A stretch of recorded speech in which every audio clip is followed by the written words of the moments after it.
Handi dan dua lainnya kemudian berdiri di depan pemandangan yang tidak dikenalnya. Pemandangan hijau dan liar benar-benar memudar dan digantikan dengan pemandangan aneh. Sekarang ada batu putih di mana-mana, yang masing-masing berbentuk oval dan ramping. Yang lebih besar seukuran tengkorak dan yang lebih kecil seukuran kepalan tangan. Di kejauhan ada hamparan besar kabut abu-abu tebal yang tidak bisa dilihat. Namun, kabut abu-abu itu terbatas pada area sekitar 300 meter dengan cahaya merah di kedua sisinya. Cahaya mendorong ke dalam kabut, seolah-olah itu adalah air pasang. Tetapi kabut itu akan mendorong kembali seolah-olah itu adalah tanggul. Lu Weiying perlahan bertanya, "Ini adalah bagian yang kamu bicarakan?" Markus Nanlong ragu-ragu sejenak dan berkata, "Itu benar, itu di sini. Apakah saudara Lu merasa ada yang tidak beres?" Lu Weiying melirik kabut dan berkata, "Cahaya merah pasti menjadi batasan lembah bagian dalam. Namun kabut tampaknya tidak biasa. Apakah catatan Master Changkun menyebutkan sesuatu tentang kabut?" Markus Nanlong merenung dan berkata, "Tidak, dia tidak menyebutkan kabut. Seharusnya tidak terlalu penting." Lu Weiying menggelengkan kepalanya dan memasang ekspresi serius. "Saya merasa kabut abu-abu itu tidak biasa, lebih baik berhati-hati." Handi kemudian berkata, "Kalau begitu mari kita uji apakah ada masalah dengan itu." Markus Nanlong membelai telapak tangannya. Ini persis seperti yang dikatakan rekan Dawisan. "Saya telah melatih banyak burung oriole abadi, dan biasanya menggunakannya untuk mencari ramuan obat. Tetapi mereka juga akan berguna dalam menguji kabut." Lu Weiying tidak menentangnya, sehingga Markus Nanlong mengeluarkan kantong binatang roh yang indah dan melemparkannya ke udara. Dengan teriakan pelan, seekor burung kecil dengan bulu emas melesat ke udara dari kantong dan mulai berputar-putar di udara. Markus Nanlong mengangkat tangannya dan melemparkan jimat biru, memukul burung kecil itu dengannya. Burung itu kemudian melebarkan sayapnya dan penghalang biru kecil muncul di tubuhnya. Dengan teriakan, burung kecil itu melesat ke kabut abu-abu dalam seberkas cahaya keemasan. Sebelum burung itu mencapai kabut, mata Hani sudah mulai bersinar dengan cahaya biru. Memanfaatkan sepenuhnya mata penglihatan terang, dia melihat sekeliling dan ekspresinya tiba-tiba berubah. Markus Nanlong dan Lu Weiying benar-benar fokus pada burung kecil itu. Burung oriole abadi langsung menuju kabut abu-abu dan menghilang. Karena Hani tidak dapat melihat dengan jelas ke dalam kabut, dia tidak mengirimkan indera spiritualnya ke dalamnya karena kehati-hatian. Dia hanya berbalik untuk melihat ekspresi Markus Nanlong yang telah menutup matanya dan fokus pada hubungannya dengan burung itu. Ekspresinya tenang, dengan jelas mengungkapkan bahwa tidak ada yang terjadi pada burung itu. Saat Hani memikirkan ini, tubuh Markus Nanlong tiba-tiba bergetar, dan dia membuka matanya dengan kulit pucat. Lu Weiying menatap Markus Nanlong dan buru-buru bertanya, "Apa? Sesuatu terjadi?" Markus Nanlong menjawab, "Ada monster di kabut yang menelan seluruh burung. Sepertinya..." Handi dan Lu Weiying saling memandang dengan heran. Markus Nanlong merenung lama sebelum akhirnya menjawab, "Sepertinya itu ular piton besar. Kabut abu-abu seharusnya adalah kabut iblis yang dimuntahkannya." Piton besar, itu tampak aneh. Mengapa catatan Master Changkun tidak menyebutkannya? Mungkinkah ular piton besar itu adalah sesuatu yang tiba di lorong setelah waktunya di sini? Hani menyelesaikan kata-kata spekulatif Lu Weiying. "Iya, itulah yang saya maksud." Markus Nanlong mengangguk. "Kata-katamu masuk akal. Tapi bagaimana bisa sesuatu seperti ular sanca besar ada dengan aman di dalam lembah Devil Fall? Tampaknya menjadi binatang iblis yang luar biasa, kemungkinan beberapa varian kuno. Jika kita tidak membunuhnya, kita tidak akan bisa memasuki kedalaman lembah. Ini akan sangat merepotkan." Dengan kilatan dingin berkedip dari matanya, Lu Weiying berkata, "Tidak masalah, karena kabut abu-abu bukanlah batasan. Kita tidak perlu terlalu takut akan hal itu. Dengan kekuatan gabungan kita, binatang purba ini seharusnya tidak sulit untuk dihadapi. Saya rasa itu tidak akan jauh lebih kuat daripada kodok api kuno. Kita mungkin tidak tahu seberapa kuat binatang purba itu, tetapi kita harus melenyapkannya untuk melanjutkan. Mari kita tangani bersama. Markus Nanlong kemudian membuka mulutnya dan meludahkan pedang kecil yang berkedip-kedip dengan cahaya keemasan.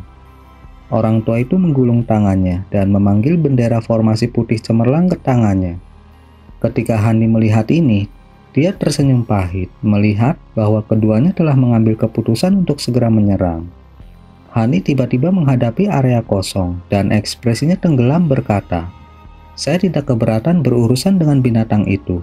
Tetapi sebelum kita mulai, bagaimana kalau kita meminta rekan Dawis ini untuk keluar dari persembunyiannya? Berapa lama rencana diri Anda yang terhormat untuk bersembunyi di sana?" Dia menjentikan jarinya, mengirimkan beberapa garis pedang biru Qi untuk menyerang di mana dia melihat. Dalam serangkaian ledakan, siluet yang diselimuti cahaya kuning tiba-tiba muncul, memegang perisai besar di tangannya. Markus Nanlong dan Lu Weiying tercengang melihat ini. Siluet dalam cahaya kuning adalah seorang pria kurus yang berusia lebih dari 40 tahun. Dia buru-buru membungkuk kepada 3 kultivator jiwa baru lahir, tetapi wajahnya dipenuhi teror. "Ini salah paham, senior. Tolong jangan marah. Saya baru saja tiba di sini dan akan segera berangkat." Begitu Lu Weiying melihat orang ini, dia berteriak ketakutan. "Huang Tianming, itu kamu?" Jejak permusuhan muncul di wajah Markus Nanlong, dan dia dengan tegas bertanya, "Apa saudara Lu mengenali orang ini?" Ekspresi Lu Weiying menjadi tidak sedap dipandang saat dia menatap pria kurus itu, dan dengan dingin berkata, "Kultivator ini milik sekte kecil dari aliansi Jalan Benar. Kultivasinya bukanlah sesuatu yang istimewa, tetapi saya mendengar dia telah memperoleh jimat penyembunyian kuno yang sangat efektif. Saya tidak berpikir itu benar, tetapi disinilah dia, benar-benar bersembunyi dari kita. Senior, saya hanya mengikuti Anda karena saya ingin tahu tentang teknik Anda." Mendengar bahwa mereka berbicara dengan nada tidak ramah, pria kurus itu memucat, "Karena kamu diam-diam mengikuti di belakang kami, kamu pasti tidak berniat baik. Saudara Lu, dia adalah anggota aliansi Jalan Benar. Apa yang ingin kamu lakukan dengannya?" Wajah Lu Weiying berubah tanpa ekspresi dan dia menyipitkan matanya. "Aku berniat membunuhnya." Dengan mengatakan itu, tubuhnya kabur dan dia menghilang tanpa jejak. Ketika pria kurus mendengar ini, dia merasa jantungnya jatuh. Karena ketakutan total terhadap 3 kultivator jiwa baru lahir, dia menutupi dirinya dengan cahaya dan naik ke langit.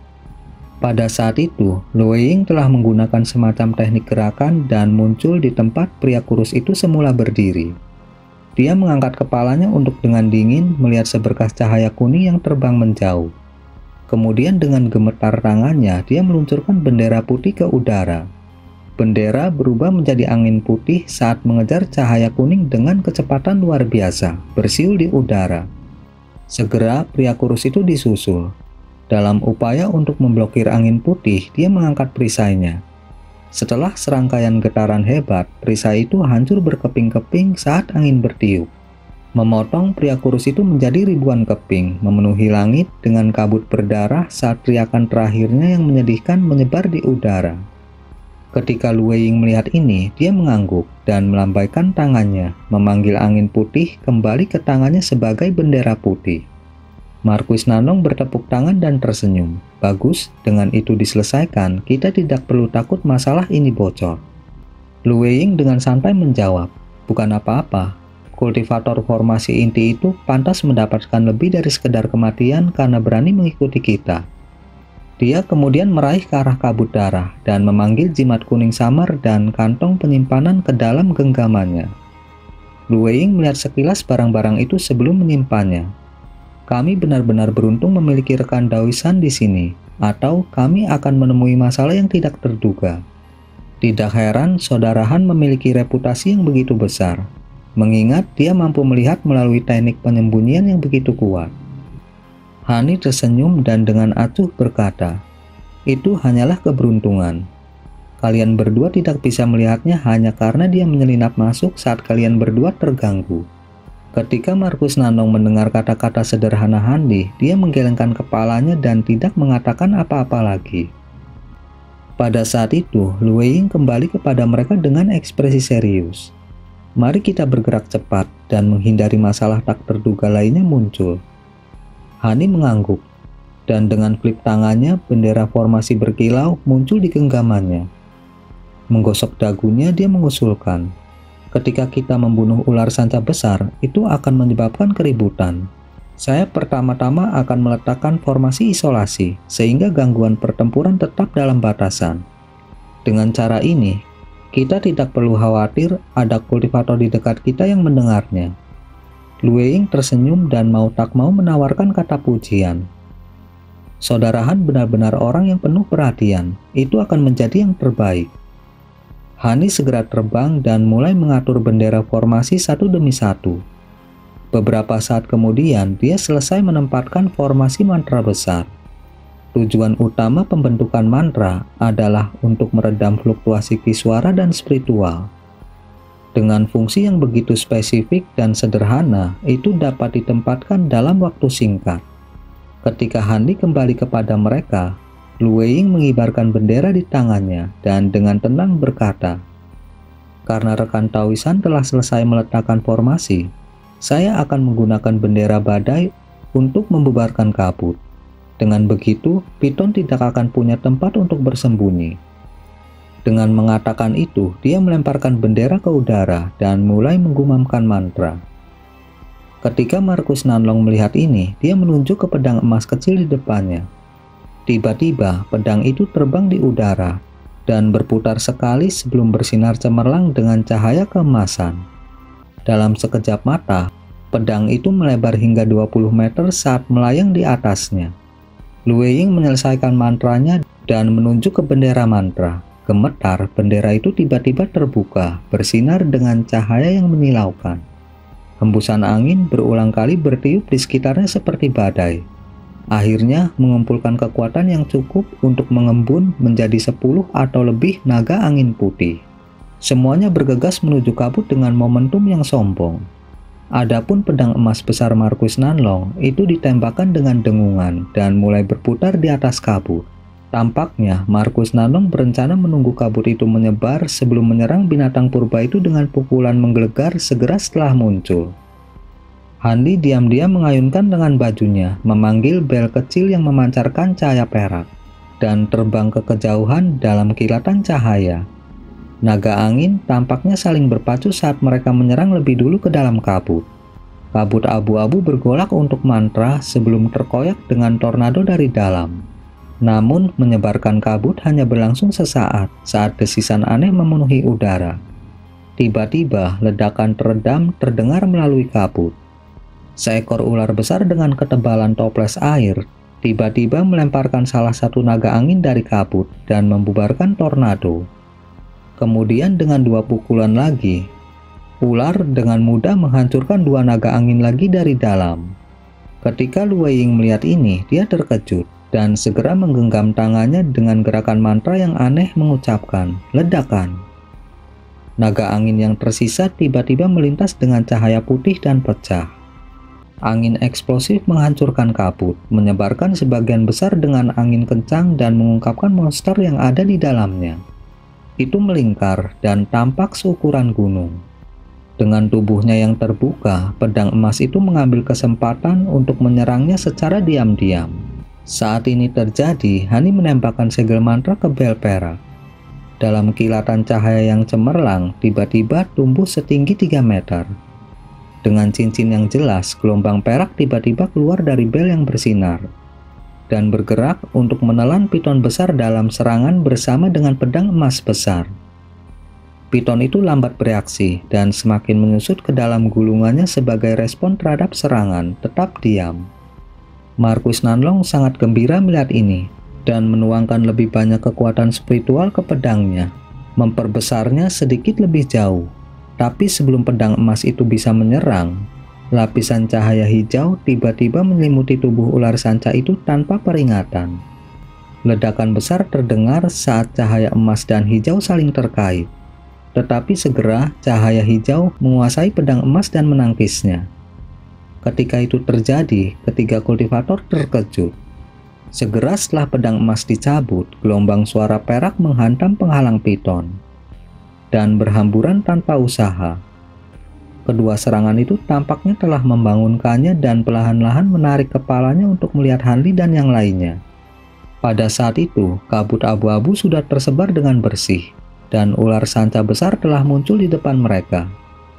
Ular itu memiliki tubuh sehitam besi, panjangnya lebih dari 200 meter dan sangat tebal, dengan sisik hitam seukuran telapak tangan menutupi tubuhnya. Itu memiliki mata ular hijau samar yang saat ini memiliki kilatan yang tidak menyenangkan. Hanli merasa hatinya bergetar. Tepat ketika dia berpikir untuk memanggil bel peraknya, ular piton besar itu tiba-tiba memanjangkan dirinya dengan kabur, dan bel perak yang berjarak 100 meter darinya menghilang tanpa jejak. Sebelum Hanli menyadari apa yang terjadi, pedang emas besar Markus Nanlong juga menghilang dari langit dengan kabur ke dalam piton besar. Pada saat itu, Hanli sudah memproses apa yang terjadi. Piton besar itu telah memperpanjang dirinya dengan kecepatan yang luar biasa, menelan harta karun dalam sekejap mata. Itu terjadi begitu cepat, sehingga mereka tidak dapat bereaksi. Hanli meringis, piton itu raksasa, tetapi gerakannya masih luar biasa cepat. Ketika Markus Nanlong melihat bahwa pedang itu tertelan, keterkejutannya segera diganti dengan kegembiraan. Karena dia telah menghabiskan lebih dari 100 tahun untuk melunakkan harta sihirnya yang terkait. Pertahanan ular besar itu mungkin tangguh, tetapi karena dia telah mengambil inisiatif untuk menelan pedang ke dalam perutnya, bukankah dia mencari kematiannya sendiri? Dengan pemikiran itu, Markus Nanlong buru-buru memerintahkan pedang terbang emas untuk menunjukkan kekuatan penuhnya di dalam perut ular piton dan langsung membelah binatang itu. Tapi dalam waktu singkat, ekspresinya membeku. Meskipun harta sihirnya masih terhubung dengan indera spiritualnya, harta itu tertahan di dalam perut ular piton besar dan tidak bergerak sedikit pun. Pada saat itu, dia tidak bisa membantu tetapi menjadi gugup. Lagi pula jika harta sihirnya sendiri mengalami kerusakan, kesadarannya juga akan rusak berat. Rekan Taois, pedang terbangku telah ditahan. Piton ini bukan binatang biasa, hati-hati. Dengan mengatakan itu, Markus Nanlong dengan sungguh-sungguh menghela nafas dan dia mengangkat tangannya. Sebuah cincin hijau gelap terbang dari jarinya dan melayang di depannya. Cincin itu berdenyut dengan cahaya dan samar-samar tertulis dengan berbagai karakter jimat. Lue Ying terkejut mengetahui harta sihir mereka telah gagal. Dan dia buru-buru berusaha untuk memanggil bendera mantranya. Kemudian dengan lambaian tangannya, dia melepaskan beberapa jimat ke udara dan mereka segera meledak dengan cahaya putih. Berubah menjadi puluhan bola api putih menyilaukan yang melayang di depannya. Hanli dengan heran melirik bola api putih dan merasakan keakraban terhadap mereka. Tapi sekarang bukan waktunya untuk memikirkan masalah itu. Dia kemudian memutar kepalanya dan menampar kantong penyimpanannya, memanggil 4 garis cahaya putih di sekelilingnya. 3 serigala, 2 lembu api, dan seekor ular hijau muncul di depannya. Mereka adalah 6 boneka yang dia peroleh dari Dawi Seven Crystal dari pertemuan perdagangan besar. Setelah dia mendapatkannya, dia belum benar-benar menggunakannya. Sekarang dia menghadapi piton kuno yang tangguh ini. Ini adalah kesempatan bagus untuk menguji kekuatan mereka. Markus Nanlong dan Lue Ying melihat boneka Hanli dan sesaat mengungkapkan sedikit keterkejutan. Ketiganya adalah kultivator yang sangat berpengalaman. Dengan pertukaran pandangan yang serius, mereka semua mengeksekusi berbagai kemampuan mereka dalam serangan bersama melawan piton. Namun, kilatan tak menyenangkan mulai mengembun dari mata ular sanca dan menatap 3 kultivator. Itu mengangkat kepalanya dan meludahkan seteguk cairan ke arah mereka, memenuhi udara dengan aroma amis. Dalam keterkejutan mereka, ketiganya buru-buru mengangkat penghalang cahaya di sekitar mereka dan menahan nafas. Pada saat berikutnya, mereka menemukan bahwa meskipun bau amis itu busuk, itu tidak beracun. Bagaimanapun, itu masih menyebabkan mereka ragu-ragu. Pada saat penundaan itu, ular piton besar itu membuka mulutnya lebar-lebar dan mulai menarik nafas secara tiba-tiba, melebarkan tubuhnya. Dalam sekejap mata, seluruh batu dan tanah di depan piton tersedot ke mulutnya. Ketiga kultivator itu lengah dan mereka merasakan kekuatan besar menarik mereka. Mereka dibuat benar-benar tidak bisa bergerak karena mereka menolak dihisap ke dalam mulut ular piton. 6 boneka Hani dibawa ke mulut ular piton dalam sekejap mata, tidak memberikan perlawanan terhadap gaya tarik-menarik. Jejak keterkejutan muncul di wajah Hani, tapi hatinya tetap tenang. Cahaya azure melintas dari tubuhnya, menyebabkannya tumbuh sangat berat saat tenggelam ke tanah. Kemudian dengan perintah mental, 6 boneka yang dibawa ke sisi ular piton mulai menyerang. Tanduk lembu merah mulai berkedip dengan cahaya merah dan menembakkan 4 sinar cahaya ke mulut ular piton yang menganga. Sama seperti ular piton dengan percaya bahwa dia dapat menyedot Hani dan yang lainnya ke dalam perutnya. Dia dipukul pada lidahnya yang terbuka. Cahaya merah menyala dan serangkaian bunyi gedebuk segera menyusul. Piton besar itu mengerang dan menutup mulutnya. Meskipun kerusakan pada lidahnya tidak pasti, dia telah berhenti bernapas untuk saat ini. Selama momen jeda itu, Hani mendapatkan kembali kendali atas 3 boneka serigala putih. Tubuh mereka bersinar terang dengan cahaya putih dan mereka mendapatkan kembali posisi mereka di tanah dengan cakar bersinar dengan beberapa inci cahaya. Serigala-serigala itu kemudian mengacungkan taringnya yang ganas sebelum kabur dari pandangan, terbang menuju binatang itu dalam garis-garis cahaya. Dentang terdengar saat serigala memukul kepala ular piton itu. Untuk beberapa alasan yang tidak diketahui, cahaya hijau tidak muncul ketika serigala menyerang.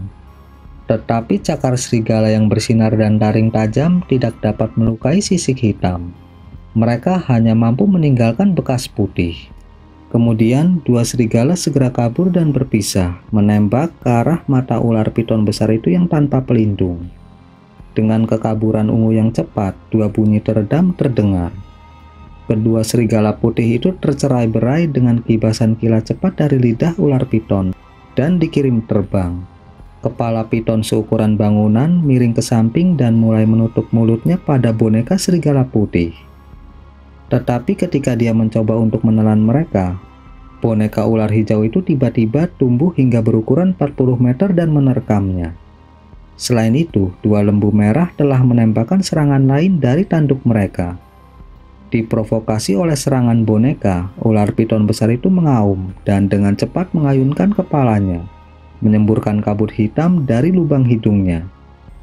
Dalam sekejap mata, seluruh kepalanya menghilang dari pandangan. Adapun 2 boneka serigala putih, mereka telah mengambil kesempatan ini untuk melarikan diri. Tapi tiba-tiba 2 sosok melesat keluar dari kabut hitam dan menahan kedua serigala putih itu. Mereka adalah 2 kepala ular yang tampak sangat identik dengan yang pertama. Ini semua terjadi dalam sekejap mata. Pada saat para kultivator menyadari apa yang terjadi, Ki hitam sudah menghilang untuk mengungkapkan bentuk asli ular piton itu. Ini adalah sebuah ular eboni berkepala 3. Bagaimana ini mungkin? Ketiganya berteriak tidak percaya. Mereka menghadapi ular piton berkepala 3 yang dengan marah memelototi mereka. Kepala piton tengah mendesis dengan lidahnya saat 2 kepala lainnya mengunyah 2 boneka serigala. Kemudian, udara yang tenang berdesir segera setelah kata meledak diucapkan. Dengan 2 ledakan besar, boneka di rahang ular tiba-tiba bersinar dengan cahaya putih yang menyilaukan. Setelah melihat boneka serigala putih telah ditahan, Hani segera membentuk gerakan mantra dan memerintahkan bonekanya untuk meledakkan diri tanpa ragu-ragu. Sementara sisik dari 3 ular piton besar mungkin sangat kuat, bagian dalam mulut mereka adalah cerita yang berbeda. Mengingat bahwa boneka serigala putih dibuat dari bahan berharga yang tak terhitung jumlahnya, kekuatan ledakan mereka tidak bisa diremehkan. Seperti yang diharapkan, kedua kepala ular menjerit kesakitan yang tak tertahankan. Tetapi kepala ular tengah sama sekali tidak terpengaruh oleh ledakan, selain menjadi lebih marah. Dalam kegelapan hitam, boneka ular hijau yang terbang ke arahnya terlempar 40 meter ke belakang oleh gelombang ekor ular piton. Pada saat yang sama, dia bergerak maju dan menggigit salah satu boneka lembu merah, menghancurkannya hingga berkeping-keping dan menghalangi kesempatan Han Li untuk meledakkannya. Adapun Markus Nanlong dan Lu Weiying, mereka akhirnya terbangun dari keterkejutan mereka setelah melihat boneka Han Li terus bertarung. Lu Weiying adalah yang pertama bertindak mengirimkan puluhan bola api putih cemerlang ke langit. Adapun Markus Nanlong, dia melambaikan tangannya dan memukul cincin hijau tua yang dia panggil dengan segel mantra. Segera cincin itu mulai kabur dan terbelah menjadi 2, lalu 4, lalu 8. Dalam satu tarikan nafas, cincin itu telah menciptakan lebih dari 100 bayangan itu sendiri. Dengan cincin sejati bercampur di antara mereka, mereka melesat maju dalam gelombang cahaya hijau. Han Li dengan tenang melambaikan tangannya dan memanggil benda hitam pekat yang membengkak di udara di atasnya. Dalam kilatan cahaya hitam, itu telah berubah menjadi gunung yang tingginya lebih dari 40 meter. Dan hanya terus tumbuh di bawah komando Han Li. Itu adalah gunung 1000 lipat. Mengingat ukurannya yang sangat besar dan pertahanan ular piton purba yang luar biasa, seharusnya harta ini lebih tepat dalam menghadapinya. Dengan kecepatannya yang luar biasa, Han Li pertama-tama harus menahannya sebelum dia bisa mendaratkan serangan. Sama seperti Han Li merenungkan bagaimana melakukan ini, kepala kiri dan kanan piton tampaknya telah pulih dari ledakan sebelumnya dan melepaskan 2 berkas cahaya abu-abu dari mulut mereka. Bola api putih Lu Weiying pecah saat dipukul, tetapi berkas cahaya abu-abu menemukan diri mereka menemui jalan buntu dengan gelombang api yang dihasilkan dari bola api yang pecah. Adapun cincin hijau tua, mereka menyapu melewati pertempuran antara gelombang api putih dan balok abu-abu, sementara gunung 1000 lipat Han Li perlahan mengikuti mereka.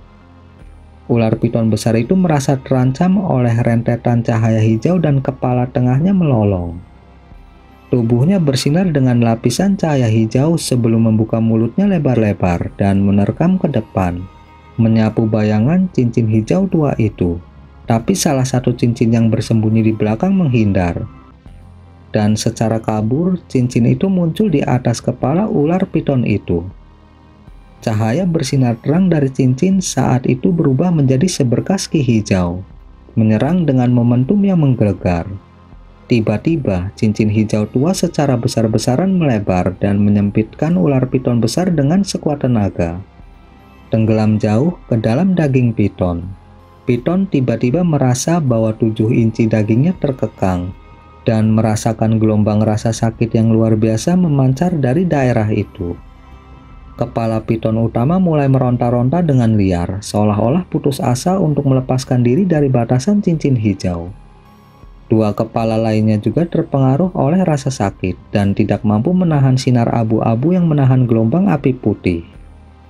Ketika Lu Weiying melihat ini, ekspresinya menjadi cerah dan dia mengambil keuntungan dari kesempatan untuk memerintahkan api putih ke depan. Gelombang api putih melonjak hingga lebih dari 40 meter dan menelan ular piton besar itu. Namun, cahaya hijau yang menutupi tubuh ular piton besar itu sangat kuat dan menahan api putih itu dengan kuat. Sementara cincin hijau tua mungkin membatasi kepalanya, tubuhnya belum mengalami kerusakan apapun. Tiba-tiba, cahaya hitam mulai bersinar di atas piton saat gunung hitam setinggi sekitar 100 meter muncul di atasnya. Gunung itu mulai berputar di udara, melepaskan awan hitam di bawahnya dan menjebak ular piton besar itu. Ular piton besar itu menjadi lamban di dalam awan hitam, seolah-olah terbebani oleh tekanan yang sangat besar.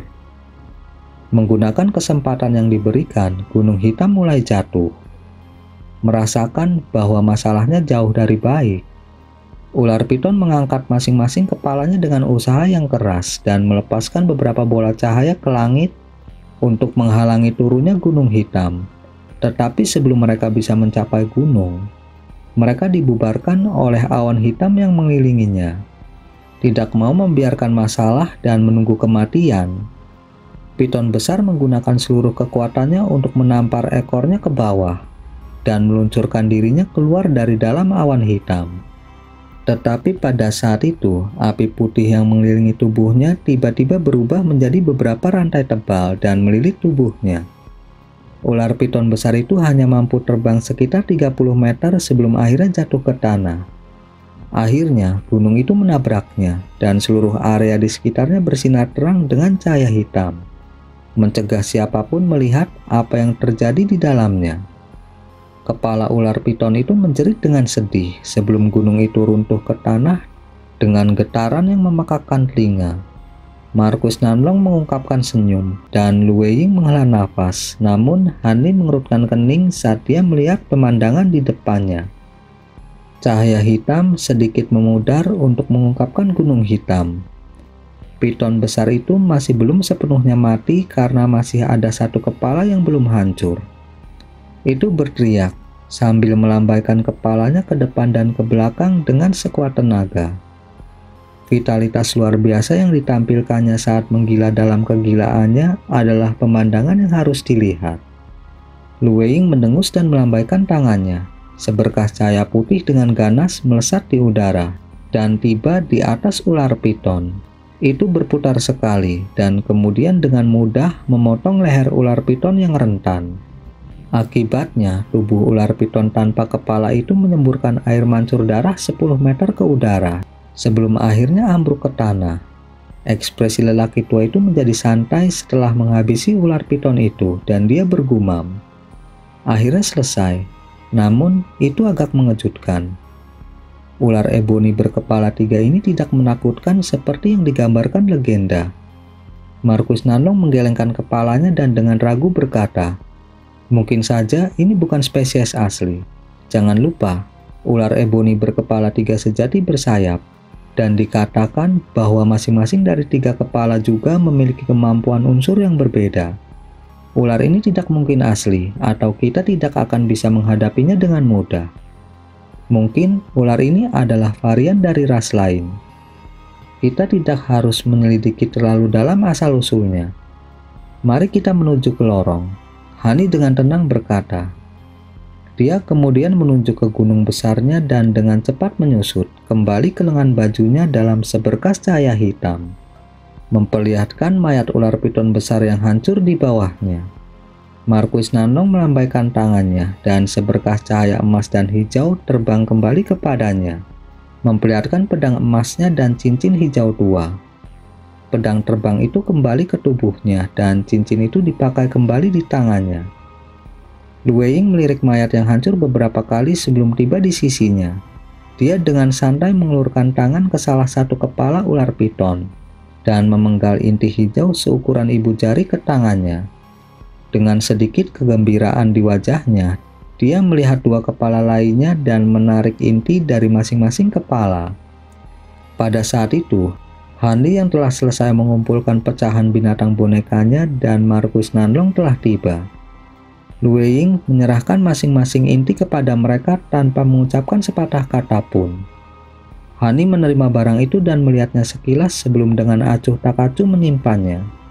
Markus Nanlong melakukan hal yang sama.